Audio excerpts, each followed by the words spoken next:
भाजून घेऊया। सगळ्यात पहिलं मी घेत आहे भाजायला धणे, मोठी वेलची, मिरी,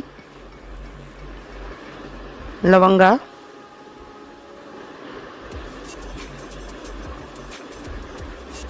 जावेत्री,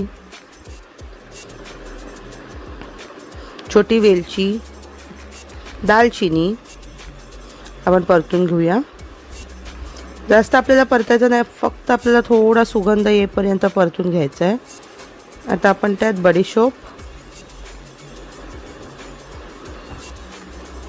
आणि जिरं पण घालून परतून घेऊया।